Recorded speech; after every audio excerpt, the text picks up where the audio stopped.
Queridos irmãos, eu quero saudá-los com a paz do Senhor. Sejam bem-vindos a mais uma aula da nossa Escola Bíblica Dominical. Esse trabalho realizado pela Superintendência, juntamente com a Comissão de Apoio à EBD, aqui na nossa Igreja Assembleia de Deus, em Jundiaí. Igreja esta presidida pelo pastor Ezequias Soares da Silva. Eu quero convidá-lo neste momento a orar comigo. Pai, nós te louvamos pela oportunidade de estarmos aqui reunidos, Senhor, na tua presença, podendo aprender, ó Pai, da tua palavra. Por isso, Pai, abençoa, Senhor, cada um dos teus filhos e nos ensina, Senhor, que o teu Espírito tenha liberdade de, Senhor, aplicar aos nossos corações o ensino das Sagradas Escrituras. É por isso que nós oramos, Senhor, agradecidos, em nome de Jesus. Amém.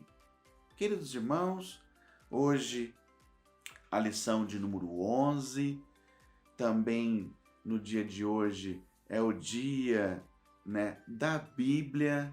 Que maravilha podermos, comemorar esta data com grande alegria, o dia que nós lembramos, a palavra de Deus e a celebramos com grande júbilo. Esta semana nós terminamos a nossa maratona bíblica, a leitura da Bíblia ininterruptamente. Durante alguns dias estivemos reunidos na casa do Senhor, os irmãos cooperando. Que Deus abençoe a cada um, cada participante que se envolveu neste trabalho e que o nome do Senhor continue sendo exaltado e glorificado através da vida de cada um dos nossos irmãos. Pois bem, como eu disse, a lição de número 11, o zelo do apóstolo Paulo pela sã doutrina. O texto áureo nos diz o seguinte: tem cuidado de ti mesmo e da doutrina, persevera nestas coisas, porque fazendo isto, te salvarás tanto a ti mesmo como aos que te ouvem. 1 Timóteo, capítulo 4, verso de número 16. A verdade prática nos ensina. A Igreja de Cristo é a única instituição divina na Terra que preserva e defende a sã doutrina diante dos enganos e males das heresias.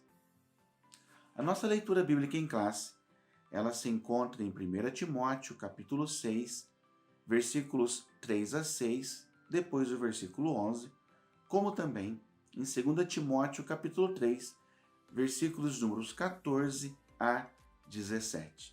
Eu o convido a, comigo neste momento, fazer a leitura. Caso você não tenha a sua lição, você pode acompanhar na sua Bíblia neste momento. 1 Timóteo, capítulo 6, versículo 3. Se alguém ensina alguma outra doutrina e se não conforma com as sãs palavras de nosso Senhor Jesus Cristo e com a doutrina que é segundo a piedade, é soberbo e nada sabe, mas delira acerca das questões e contendas de palavras, das quais nascem invejas, porfias, blasfêmias, ruins suspeitas, contendas de homens corruptos de entendimento e privado da verdade, cuidando que a piedade seja causa de ganho. Aparta-te dos tais. Mas é grande ganho a piedade com contentamento. Mas tu, ó homem de Deus, foge dessas coisas e segue a justiça, a piedade, o amor, a fé, a paciência, a mansidão. Tu, porém, permanece naquilo que aprendestes e de que fostes inteirado sabendo de quem o tens aprendido, e que desde a tua meninice sabes as sagradas letras, que podem fazer-te sábio para a salvação, pela fé que há em Cristo Jesus. Toda a Escritura divinamente inspirada é proveitosa para ensinar, para redarguir, para corrigir, para instruir em justiça, para que o homem de Deus seja perfeito e perfeitamente instruído para toda boa obra. Muito belo este texto que nos ensina, né, o cuidado do apóstolo Paulo com a sã doutrina. Se durante a aula o irmão, a irmã tiver alguma dúvida, você pode deixá-la no chat e, permitindo o bom Deus, nós estaremos respondendo na próxima aula. Caso você também necessite de oração e queira manifestar o seu pedido de oração, fique à vontade. A Igreja do Senhor estará orando por você, aqueles que assistirem a esta aula ou estiverem participando durante a sua transmissão, estarão intercedendo pelo seu pedido de oração. Queridos, o nosso professor de hoje, ele é líder de jovens do setor 2, né? O nosso irmão Adailto, e ele estará nos ensinando a lição nesta manhã. Irmão Adailto, é contigo, querido. Meus queridos irmãos e minhas queridas irmãs, a paz do Senhor Jesus Cristo, é com grande alegria que participamos da Escola Bíblica Dominical, na lição de número 11, o zelo do apóstolo Paulo pela sã doutrina. Essa é a lição desse domingo. Eu quero agradecer a oportunidade ao pastor presidente da nossa igreja, o pastor Ezequiel Soares, ao meu pastor setorial do setor 2, pastor Manuel Soares, ao pastor da minha congregação no Parque Centenário, pastor Almeida, ao superintendente da Escola Bíblica Dominical do campo de Jundiaí, pastor Marcelo, e ao superintendente da Escola Dominical do setor 2, o irmão Joel. Lição de número 11, o zelo do apóstolo Paulo pela sã doutrina. Faço aqui destaques importantes no texto áureo, na sequência virada em prática e também na leitura bíblica em classe, como início da nossa aula de hoje.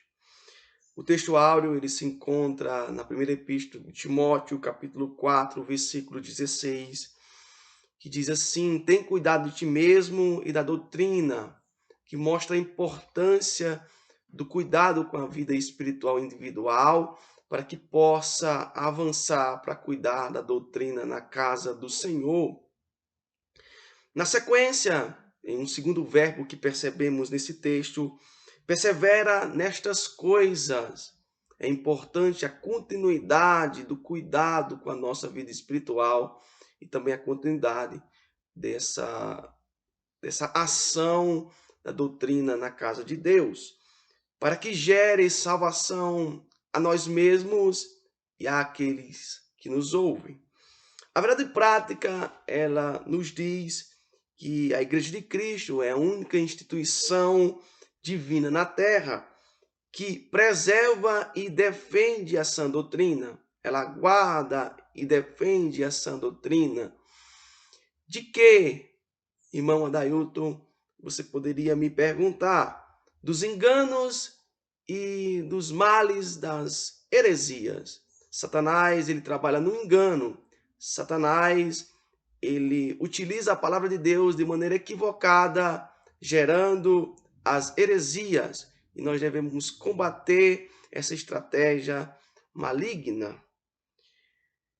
A leitura bíblica em classe destaca o texto de 1 Timóteo 6 e a segunda epístola de Timóteo, capítulo número 3, alguns versículos desse texto bíblico.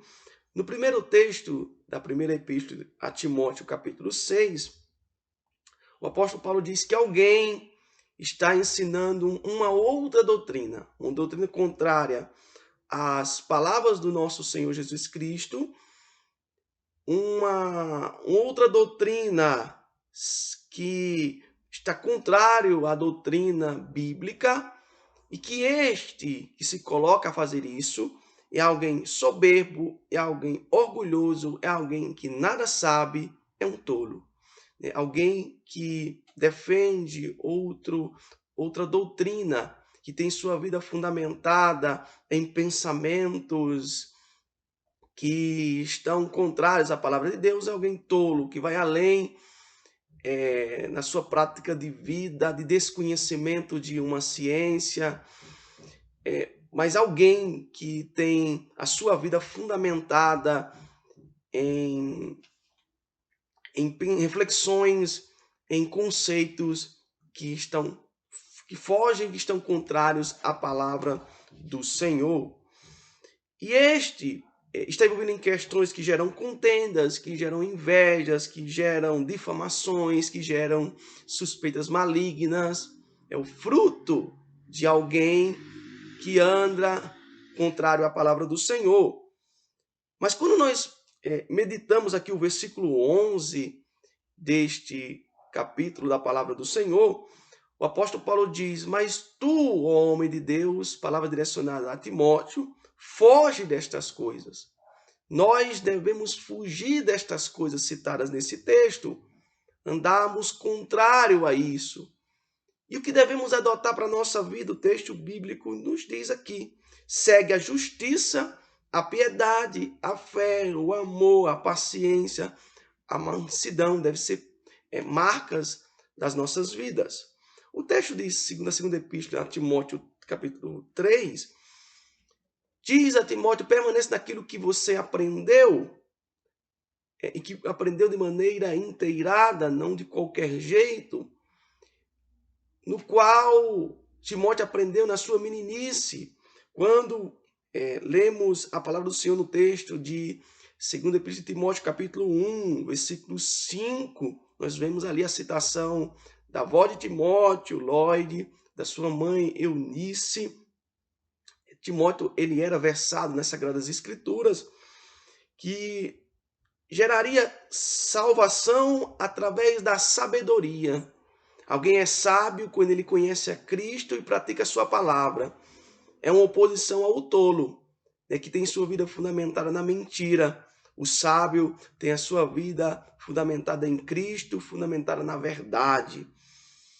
Toda escritura ela é divinamente inspirada e proveitosa para ensinar, para repreender, para corrigir, para instruir em justiça. Esses verbos precisam fazer parte da nossa vida cristã. O objetivo geral nos diz asseverar o zelo pela sã doutrina. Temos 3 objetivos específicos: conceituar e correlacionar ortodoxia e heterodoxia, advertir a respeito da ameaça da corrupção doutrinária e apresentar a igreja como guardiã da sã doutrina. Nós iremos estudar nos tópicos e nos subtópicos na sequência. A palavra de Deus, a Bíblia é a palavra de Deus e cremos na sua inerrância, cremos que não há erro, não há contradição, por mais que alguns ousem na carne dizer o contrário, mas nós cremos na palavra de Deus, que é a verdade e que não há certamente erro nela. Ela é infalível. A palavra de Deus se cumpriu, se cumpre, se cumprirá. As profecias estão se cumprindo. Então, a Bíblia não há falha nela. E ela é suficiente como regra de fé e prática. Nós não precisamos de documento adicional, nós não precisamos de uma nova revelação, nós não precisamos de uma resolução mais moderna. Não, a Bíblia ela é suficiente para nos guiar, para nos mostrar como conduzir a nossa vida, a nossa fé. Defender as Sagradas Escrituras é inegociável, devemos honrar a palavra de Deus, devemos reafirmar as gloriosas e antigas doutrinas das Sagradas Escrituras. É ela que sustenta, ou são elas as doutrinas que sustentam e edificam a Igreja de Cristo ao longo dos tempos. A introdução, ela vem com 3 indagações importantes e que vamos desenvolver ao longo da lição. Qual o fim do mandamento? Por que devemos zelar pela sã doutrina? Qual o ponto de equilíbrio da sã doutrina? Então, são reflexões importantes que faremos nessa aula. que o Espírito Santo possa nos conceder um crescimento na graça e um avançar no conhecimento da palavra do Senhor. Primeiro tópico, ortodoxia versus heterodoxia. Primeiro subtópico, dois termos técnicos importantes. A ortodoxia e a heterodoxia são essenciais para que possamos compreender a distinção que há entre o ensino correto e entre os desvios da doutrina bíblica. Então, ocorria uma preocupação do apóstolo Paulo, quando nós examinamos a palavra de Deus, com a tentativa de adentrar as heresias nas igrejas locais. Então, quando conhecemos os termos técnicos, nós certamente estamos mais preparados para defender a igreja das heresias que a todo momento, que a todo tempo são tentadas, né, a ser colocadas dentro das nossas congregações. O segundo subtópico, conceito de ortodoxia. Na língua grega, né, que é o original do Novo Testamento, vem a origem desta palavra, e ela significa o que é reto, o que é certo, o que é direito. Então, quando fala de ortodoxia, está falando de algo a respeito da absoluta conformidade de um princípio ou doutrina. Então, quando nós estamos falando de ortodoxia, estamos falando dessa absoluta conformidade com o princípio ou doutrina. Quando estamos falando da teologia cristã, estamos tratando do modelo bíblico, das sãs palavras. Então, para que uma igreja esteja na doutrina cristã e ortodoxa, ela precisa estar em conformidade, estar coerente com os ensinos de Cristo e que os apóstolos ensinavam. E aqui vale o reforço que a palavra de Deus ela é divinamente inspirada em sua totalidade. O Antigo Testamento é divinamente inspirado em igualdade ao Novo Testamento. Não há distinção dentro do Novo Testamento de textos mais inspirados e menos inspirados. Nós percebemos nas mídias sociais muitas vezes alguém ou alguns querendo descreditar livros do Novo Testamento. É importante ressaltar isso aqui, que a Bíblia em sua totalidade é inspirada, que os evangelhos são divinamente inspiradas, palavras do Senhor Jesus Cristo, igualmente as epístolas que há no texto bíblico, e que o Antigo Testamento é divinamente inspirado, da mesma maneira que o Novo, alguns querem colocar um sobre o outro, mas são pessoas que estão envolvidas em heresias, em pensamentos das trevas. O terceiro subtópico, conceito de heterodoxia. Então, o prefixo heteros, ele quer dizer diverso. Então, quando estamos falando de heterodoxia, estamos tratando de opinião diferente, oposição aos padrões, às normas ou dogmas estabelecidos. Então, quando estamos tratando deste termo, estamos tratando de oposição, de opinião diferente, divergente, às normas, aos padrões, aos dogmas estabelecidos. Enquanto a ortodoxia, ela tem um único parecer, a heterodoxia tem vários pareceres, tem várias opiniões a respeito de um mesmo objeto.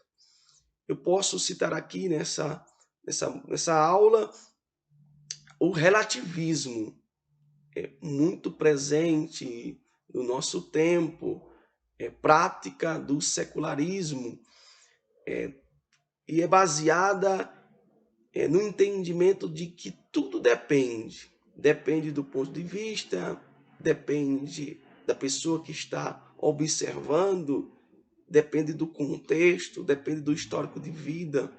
O importante é ser feliz. Não existe verdade absoluta. A verdade depende de quem enxerga. Aqui é uma contradição, porque estão afirmando que não é uma verdade absoluta.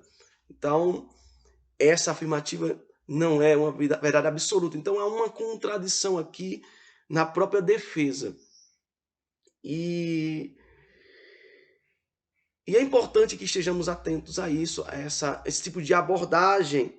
O apóstolo Paulo diz que nós devemos manter a unidade doutrinária contra essa doutrina dos demônios, tudo aquilo de pensamento, tudo aquilo de reflexão que seja contrário à palavra do Senhor é cultura ou é doutrina dos demônios.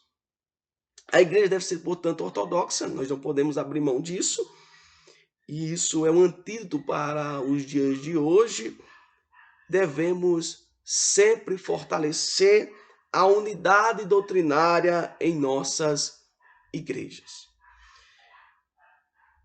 Os pentecostais defendem a totalidade da palavra de Deus.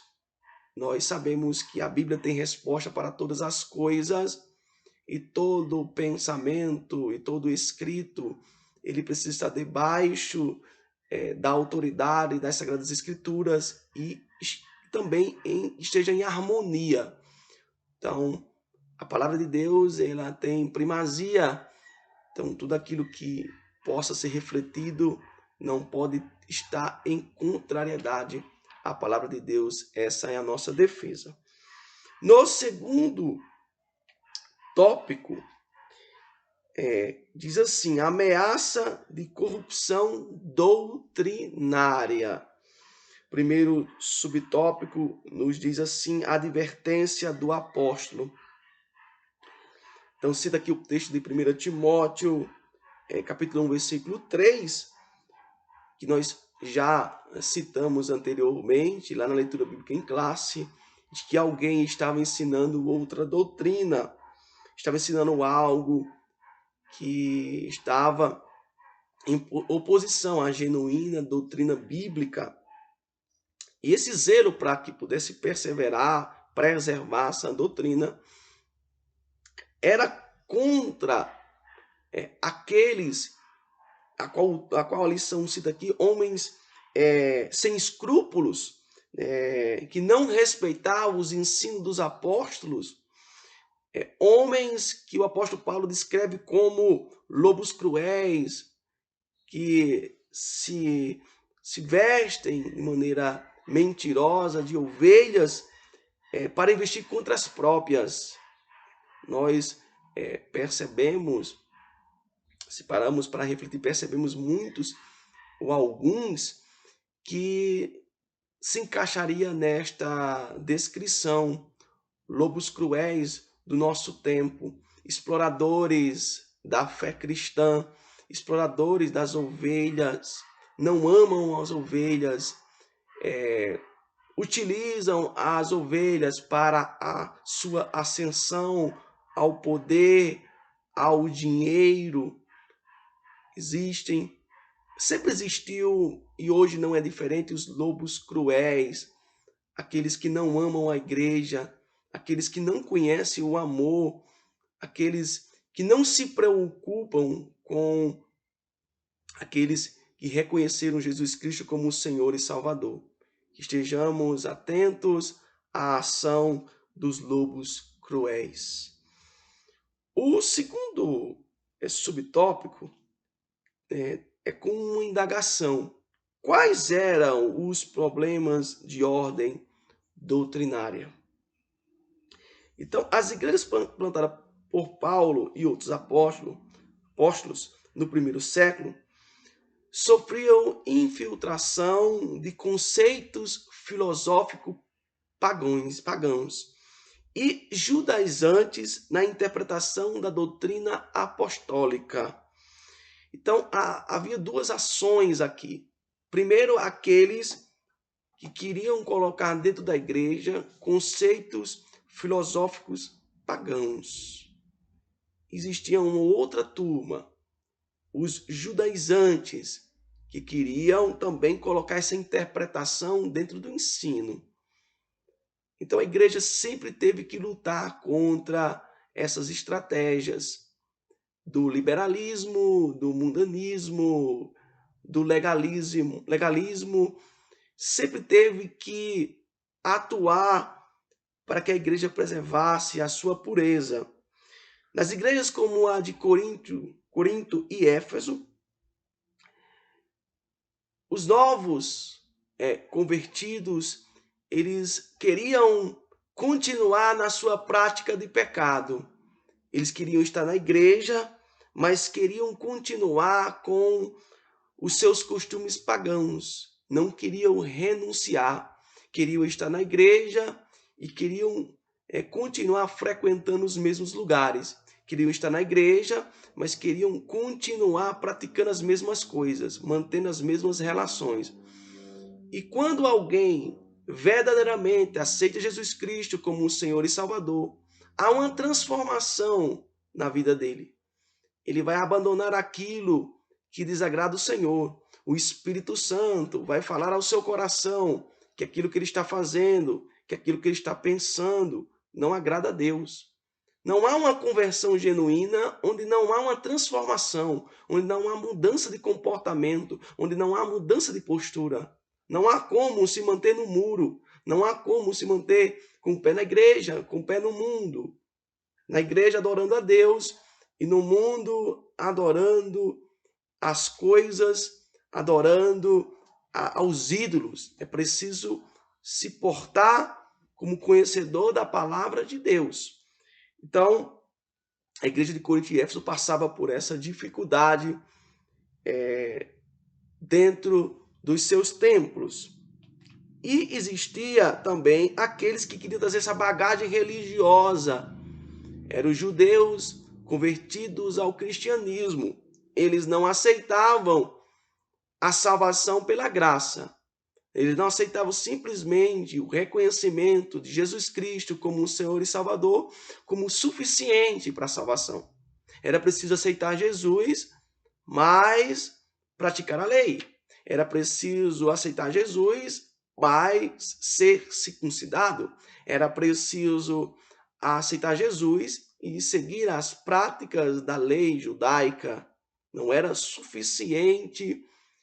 Não era salvação apenas por crer em Cristo. Precisava ter algo a mais. É lamentável que hoje haja os que defendem a banalização da graça de Deus. Lá em Romanos capítulo 6, versículo 1 e 2, o apóstolo Paulo repreende aqueles que pensavam em abusar da graça de Deus.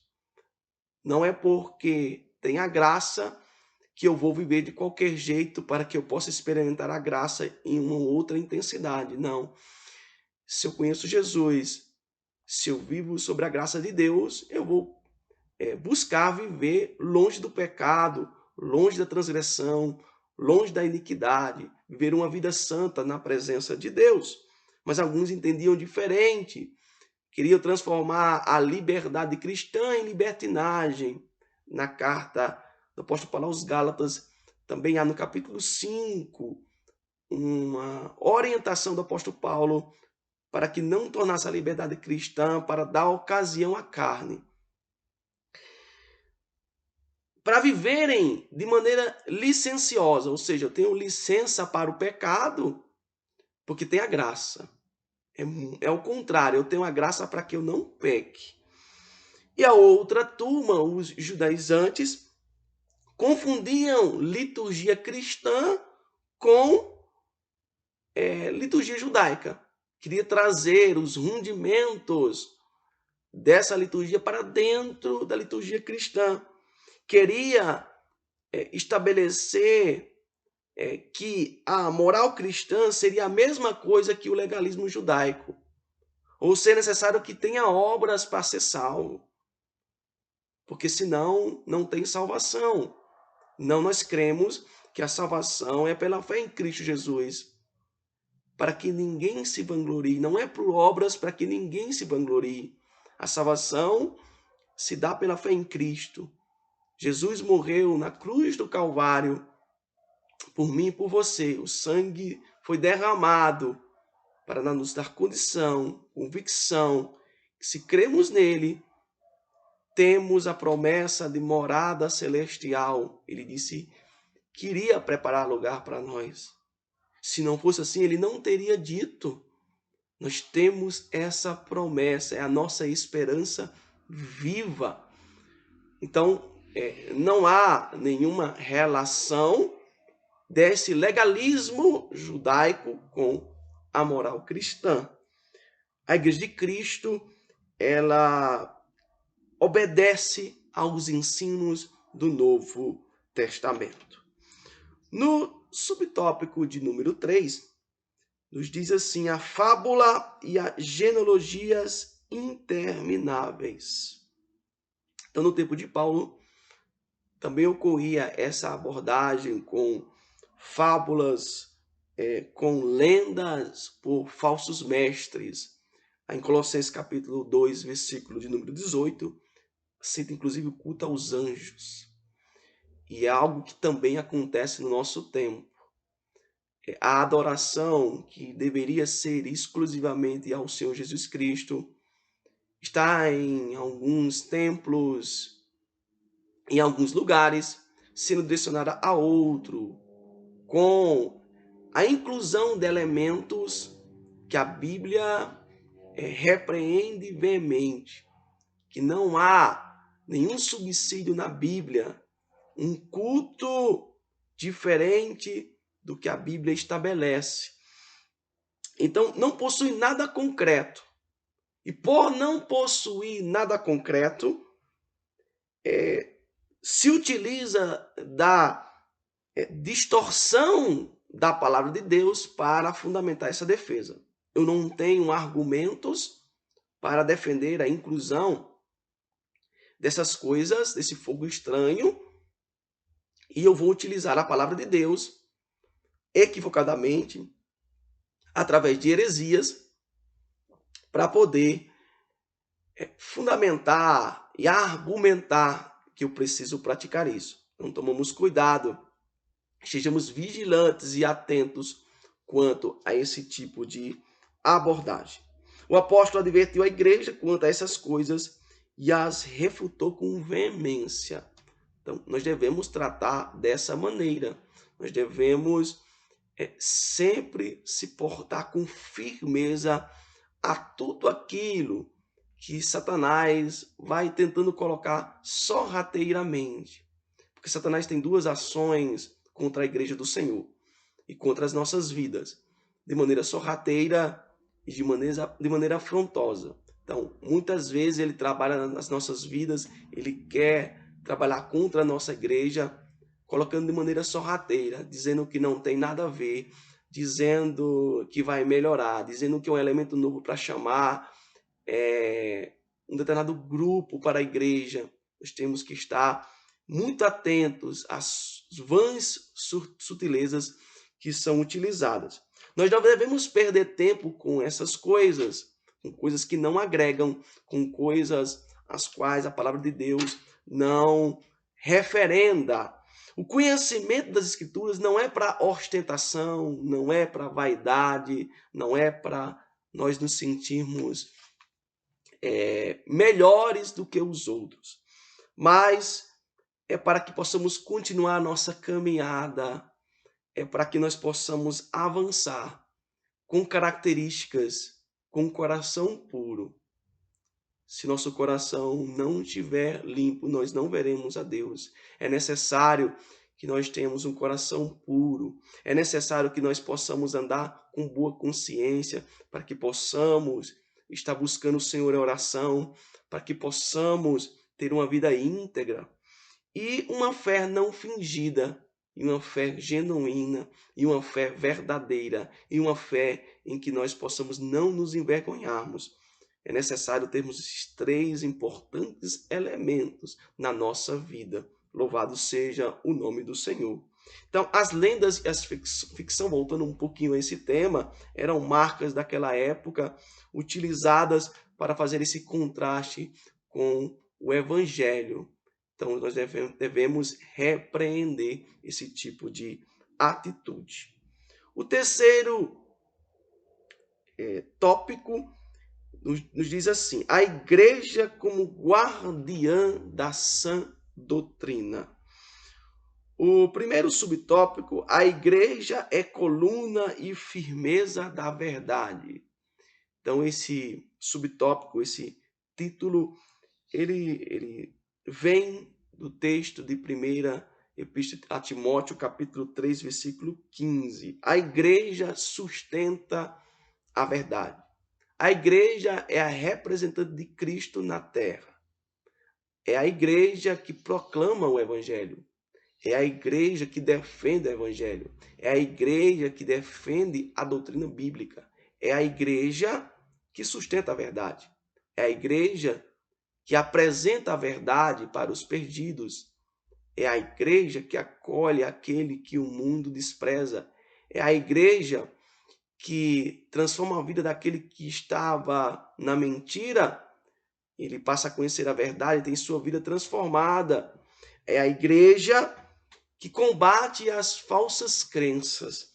É a igreja que é a coluna e firmeza da sã doutrina. É a igreja que demonstra de maneira viva e santa a verdade revelada na palavra do Senhor. É a igreja que defende a sã doutrina dos erros, das interpretações malignas, das interpretações das trevas. É a igreja que combate o erro. É a igreja que combate a oposição intelectual, aqueles que se colocam de maneira intelectual, que se acham superiores à igreja, que nos acham ignorantes, que zombam da nossa fé. Então, pessoas que têm suas vidas fundamentadas na intelectualidade, das ciências, das reflexões, das filosofias pagãs. Então, são estas que fazem oposição intelectual à igreja. Elas utilizam esse conhecimento para o mal. Eles utilizam esse conhecimento para afrontar a igreja. Então a igreja faz essa defesa também contra a oposição filosófica, né? Essa oposição religiosa dos falsos mestres também. A igreja faz essa defesa importante e nós não podemos abrir mão desse papel de defesa da igreja do Senhor, a Bíblia Sagrada. Nós não podemos abrir mão desse papel, descuidar, ficar desatento. Então, que nós possamos, diante dessa lição, praticarmos mais e nos dedicarmos mais para essa missão. O segundo subtópico, o objetivo do zelo pela sã doutrina. Aqui vem novamente uma indagação que eu citei na introdução. Qual seria o objetivo de zelar pela sã doutrina? Vem a resposta aqui na lição. Preservar o amor de um coração puro e de uma fé não fingida. Quando nós defendemos a sã doutrina, nós estamos defendendo a preservação do amor, mas não de um amor de qualquer jeito, não de um amor nos padrões mundanos e seculares, mas o amor baseado num coração puro, num coração transformado, num coração que conhece a Cristo, num coração em que habita o Espírito Santo de Deus. E de uma fé não fingida, de uma fé sincera, de uma fé de um coração repleto da presença do Senhor. A finalidade da defesa da doutrina é o amor. Quando nós defendemos a doutrina, a finalidade é o amor como prática sincera da fé em Cristo. É importante ressaltar, Não há como ter uma vida sincera na presença de Deus e ter uma vida de fé em Cristo se não for baseado no amor. Não há como desassociar isto, não há como eu viver uma fé genuína em Cristo e não ter amor. E não ter amor nas minhas atitudes, nas minhas ações com os meus irmãos, nas minhas ações com aqueles que nós convivemos de maneira geral. É necessário que o amor seja a marca do crente, seja marca do cristão, seja marca daquele que está caminhando para a morada celestial. Ao contrário dos falsos mestres, ao contrário do fruto deles, o falso ensino, que gera contenda, que gera dissensão, que gera a falta de comunhão, que gera todo fruto maligno. O cristianismo ortodoxo temos como marca a prática do amor. E reforçando novamente de um coração puro e de uma fé não fingida. Terceiro subtópico, a primazia do amor. O fim do mandamento é o amor. 1 Timóteo, capítulo 1, versículo 5. O amor aparece como um freio. Ele é um instrumento de equilíbrio no combate às falsas doutrinas. Nós não podemos defender as doutrinas bíblicas se não for com amor. É ferramenta essencial. Nós não podemos defender as doutrinas bíblicas de qualquer maneira. Às vezes, alguns se perdem nessa defesa. Nós devemos estar nesta missão para que possamos, nessa defesa, ganhar almas para o Senhor Jesus. Nós devemos, nessa defesa, ter a intenção de que vidas se convertam ao Senhor. Então, nós devemos fazer isto com amor. Fazemos isso com essa intencionalidade. Na Epístola Paulina, esse combate, ele não é nunca contra as pessoas, mas ela é contra as ideias. Efésios capítulo de número 6, versículo 12, nos diz que a nossa luta não é contra a carne, não é contra o sangue, mas é contra as potestades, os principados, as hostes celestiais da maldade. A nossa luta não é contra as pessoas, a nossa luta é em outro plano. A nossa luta é no plano espiritual. Sabemos bem que Satanás utiliza as pessoas para nos confrontar. Sabemos bem que Satanás utiliza as pessoas para criar as heresias. Nós sabemos que Satanás utiliza as pessoas como instrumentos, como pedras para atrapalhar o caminho da igreja.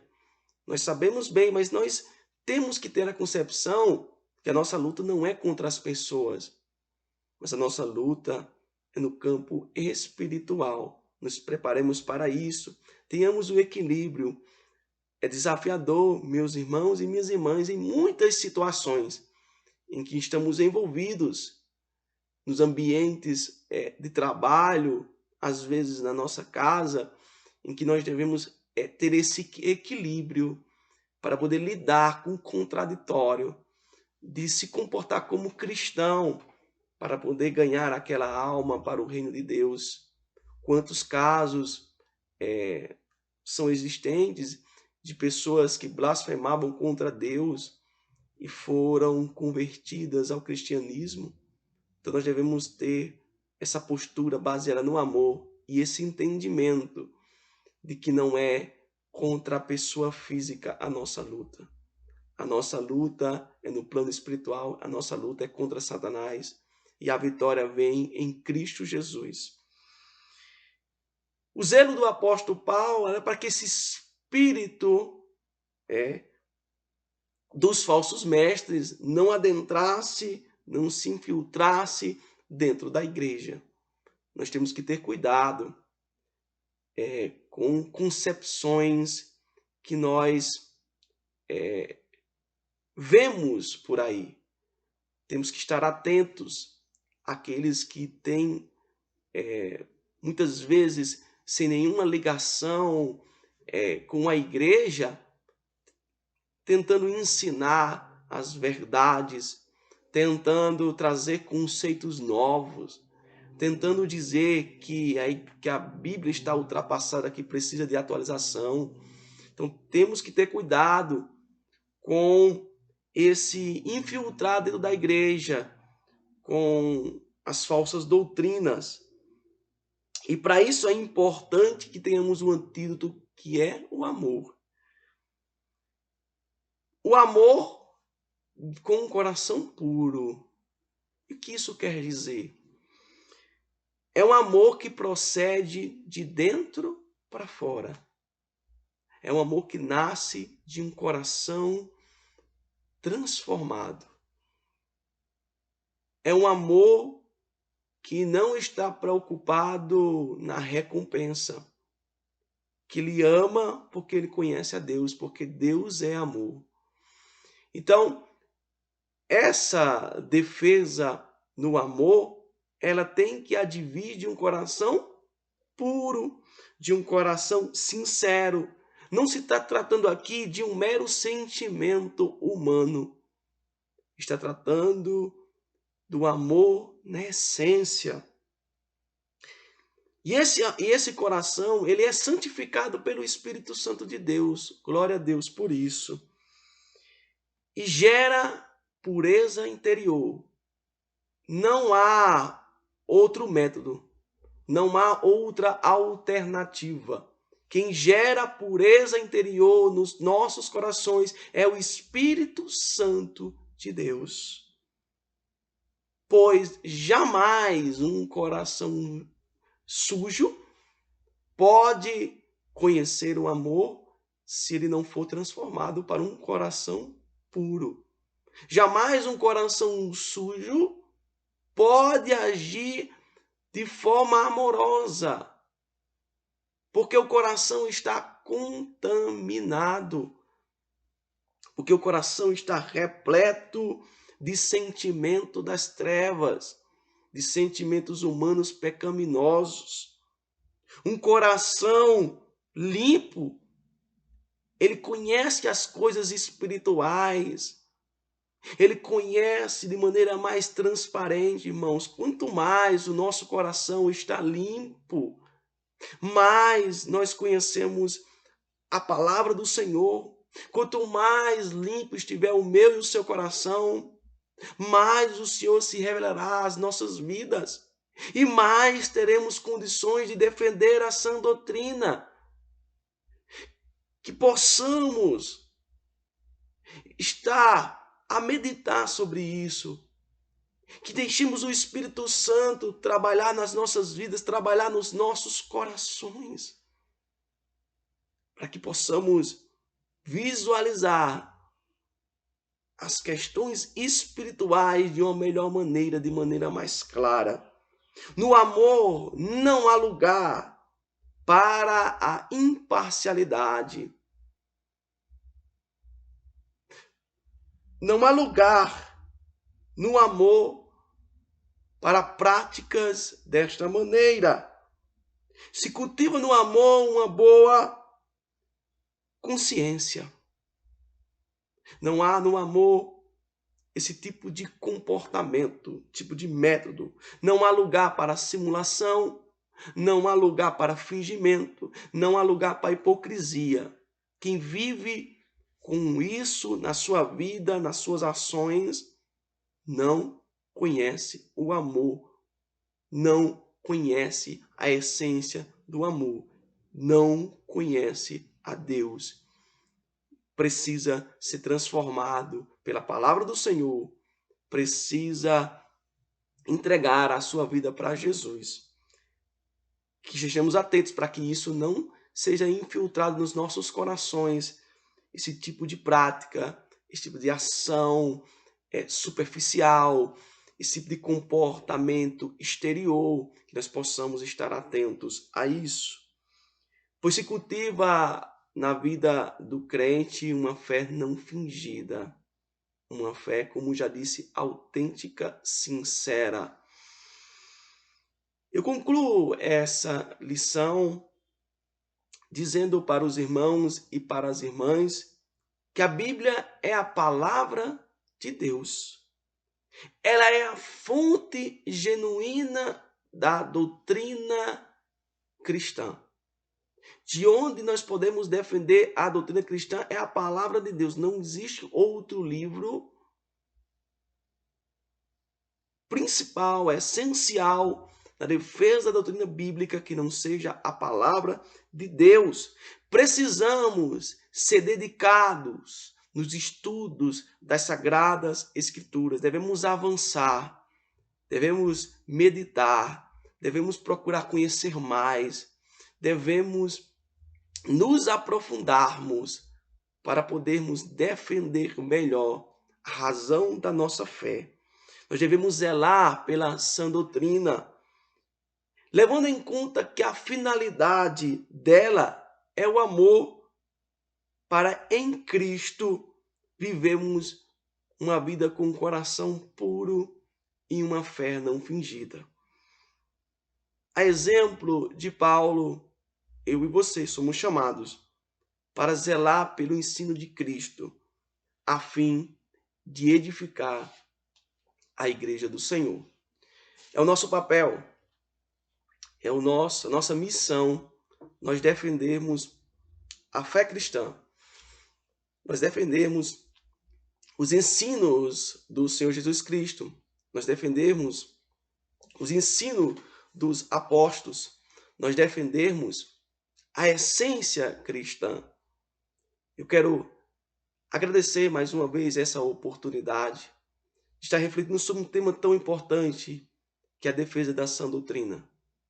Que o Senhor, nosso Deus, consiga abençoar a sua vida de maneira poderosa. Que tudo aquilo que foi dito nessa aula possa ser colocado em prática na sua vida. Que você possa ser um representante de Cristo no seu trabalho, na sua casa ou em qualquer ambiente que você esteja inserido.